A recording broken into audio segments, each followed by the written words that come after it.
down into the assembly.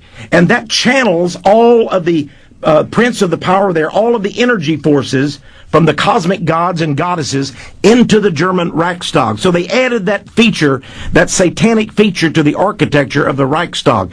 But here again we have... And they have that in the Louvre, too. Pyramids on top, pyramids below. And then Francois Mitterrand said, I'm an occultist, and I've had this guy design it with 666 pieces of yellow-pink glass, and that this is a power talisman. He was in the news saying, and it was kind of a national thing, God, is he crazy? And they said, no.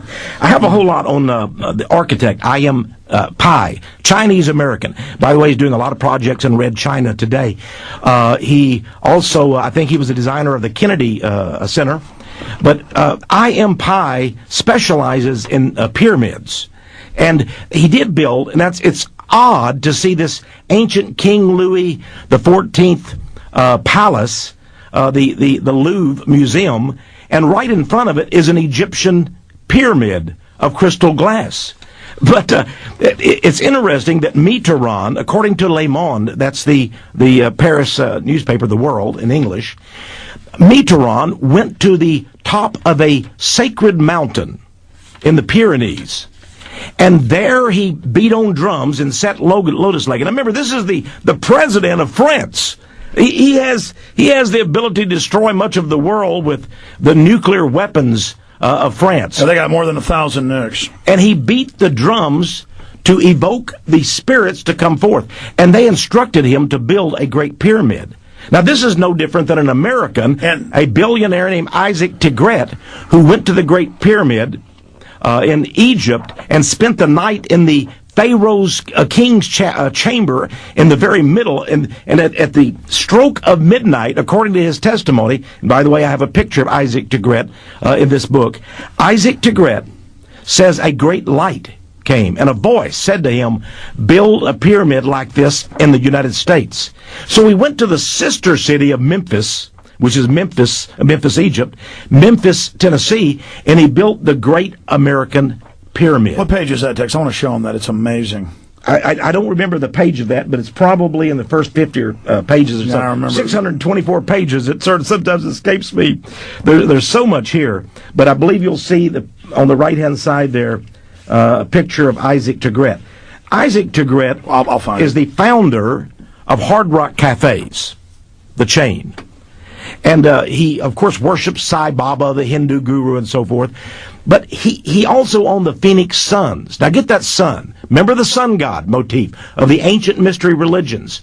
And I have pictured the T-shirt they sell. And I've seen young people wearing this T-shirt. It says Hard Rock Cafe, and then it's the sun. Just an image of the sun. Here again we get to this sun god. By the way, here's something else. If you want to talk about the Harbinger, there we go. There you see the picture. By the way, this is American Airlines magazine. And I was flying somewhere, and wow, there on the front cover is the Great American Pyramid. And see, he's telling us, it says Hip and Holy is the American Airlines magazine, and they're telling you this is religious. American Airlines is saying this is a holy, these pyramids are religious, baby. That's right. And now, there's the government. Look at the T-shirt here on the left-hand side. This is an ad I got out of Indianapolis magazine, and look what it says at the top.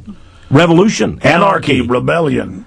Bring the whole family. Bring the whole family. Oh, yeah.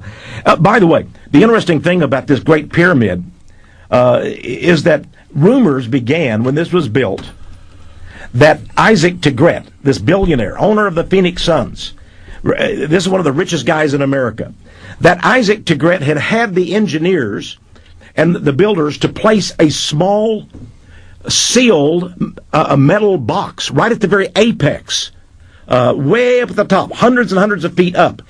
And it was rumored that that building was dedicated to the devil by Isaac Tigret. Now, the city fathers, this rumor got so big in Memphis, they were afraid nobody would come to the pyramid. They were going to have all these athletic games and so forth, and there was going to be a rock and roll museum there. So they said, what are we going to do to get the people to come to this? They're afraid that it's been dedicated to the devil in Memphis, Tennessee.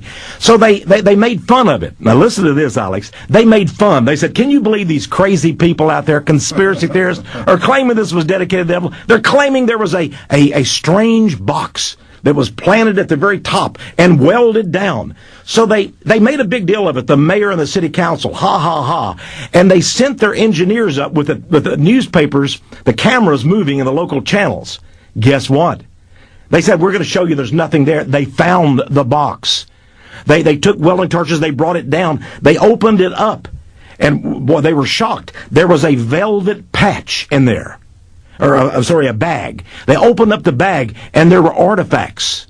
Obviously, talismans, charms. It had been dedicated to his gods, just as had been rumored by the builders of that pyramid. Well, just like we told you in West Virginia, they had the North American Union obelisk and the pyramids and the flags, and there it is, folks. Again, a lot of atheists out there. The New World Order trains people to not believe in the spiritual, but that's only because they want them to be blind so that they can control them. But when you get into it, I don't know a globalist who isn't completely obsessed and who in their writings doesn't admit that they're basically flopping around daily being possessed by entities. They believe it, whether they're schizophrenic or not. And as you said, they now say that their gods are telling them to kill almost everyone on Earth. And so I want to get into their world population reduction and then go back through your other notes. We got about 45 minutes left with you, Texe. You really have gotten into their documents, their plans, how they created that special forces group that's job was to, quote, be the beast, and the Earth Force to kill everybody. Yeah, the Earth Battalion. And, the 1st Earth Colonel Battalion. Jim Shannon's Earth Battalion. Yeah, and then now they've announced, and right here at Office Depot in town, at 2 stores now, we put photos up there. It says you got to park around back if you've got an SUV. Mm-hmm. And they come out and tell you. And then it says this is dedicated to the Earth, and this is for the Earth, and this is this and that. And, of course, it all sounds reasonable. Meanwhile, they're the ones destroying the Earth with all the toxic waste and GMO and the rest of it. And they're now inculcating us with an anti-human, pro-death view. And I wanted to let people understand that that's what's guiding all of this, and I wanted you to speak to that and some of their monuments to death. You know, back in the 18th century, the French Revolution, the Illuminists, of course, engendered that incredible bloody thing with the guillotines and so forth. But they said we are inaugurating an age of reason, and they claimed that they worshipped a God of reason, not the God of the other religions, but a new God, the great architect, who would build a great new order of the ages, the God of reason. Now, on page 21 of Mysterious Monuments, I have a picture of the Georgia Guidestones. Now, this is something that I visited. Here are these, it's almost like an American Stonehenge. And I went there and I saw they had a great bronze plaque, and it's written in 8 different languages, including English, French, Babylonian, cuneiform, back to Babylon.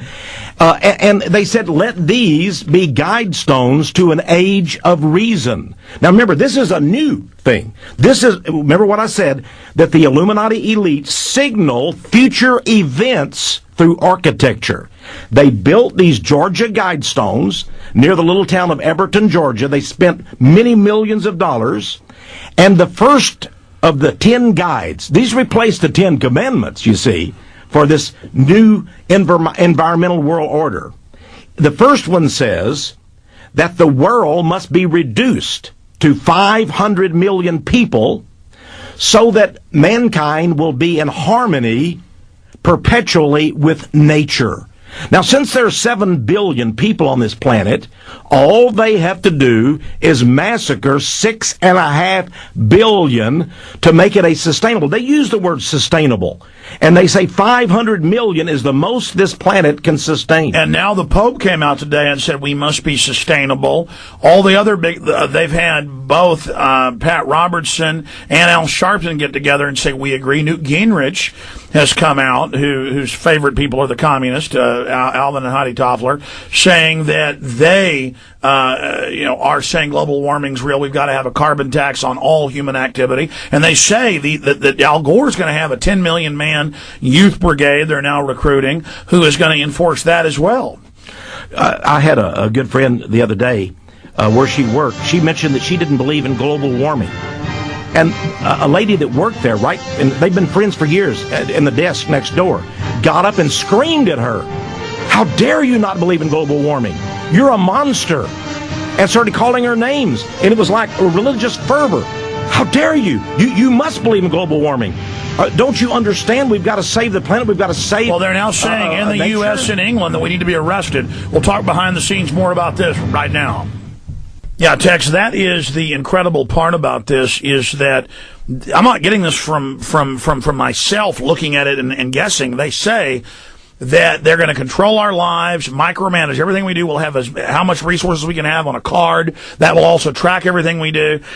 And then it also hijacks any sensible environmental stuff, toxic waste, nuclear reactors in the ocean, the genetically cross-species, chimeras that are giving rise to superviruses, things that really can hurt the earth, the gray goo type scenario, nanotech, all of that. None of that is an issue. The only thing that we're being told that matters now is that we just not question, and we will buy our carbon credits from the federal government of each nation. It will buy them from the private bankers.